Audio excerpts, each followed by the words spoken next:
Hi, I'm Theo. I'm gonna kick the out of George.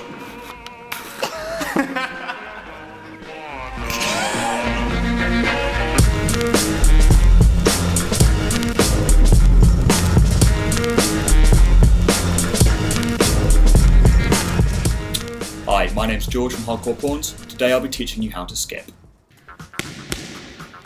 Right, before you get started you're going to need a rope. I suggest you get one that looks like this.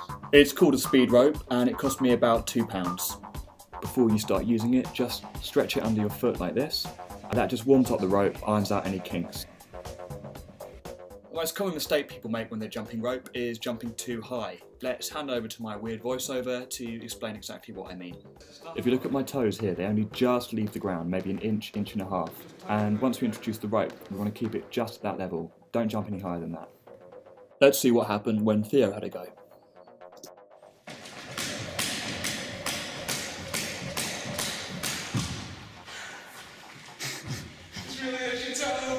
So what went wrong? Well, you can see here, Theo is so concerned about getting up and over the rope, he's jumping way too high. There's about a foot there between his feet and the ground. Really, you should just be thinking about moving your toes out of the way, not flicking your heels back behind you. If we look back at my feet from earlier, you can see that is the height that you're looking for, just barely lifting off the ground, always on the balls of your foot. You're not really jumping so much as just bunny hopping in place. Right, so here's me doing the same thing as Theo does now, but obviously I'm not jumping anywhere near as high, and you can see I'm really not wasting any energy, and it's much easier to keep my timing regular. On the subject of timing, just look at how I'm throwing the hands down as my feet come up. It's less about jumping over the rope and more about throwing the rope underneath your feet.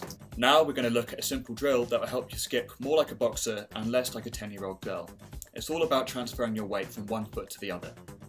To start with, we're going to hop 8 times on our left foot, then 8 on our right, then 4 on our left, 4 on our right, 2 on the left, 2 on the right, and then 1 on each side, and just keep that rolling as long as we can. I'll show you what that looks like now. You can see that this isn't an exaggerated hopping motion. The foot that you're not using doesn't need to be tucked up behind you. Just a very slight bend in the knee and point the toe up to the ceiling. That's enough to keep it out of the way. This isn't easy, but if you keep persevering you'll get there in the end. It's like riding a bike, once you've got the hang of it, it really sticks with you. The trick is to keep your movements small, don't exaggerate anything, and just stay really light on your feet. The key is economy of motion. You don't want to waste energy waving your arms and legs around. Just keep your centre of gravity above your feet and just shift your weight slightly from side to side and from heel to toe. Once you're comfortable with this and feeling a bit more confident, you can make things a bit harder for yourself by picking your knees up, maybe flicking back your heels, and of course increasing the speed. For a lot more information on skipping, why it's good for you, and a detailed walkthrough of how to get started, do check out the link in the video description below. I hope you've enjoyed this lesson, I hope it's been useful, and we look forward to seeing you at hardcorepawns.co.uk soon.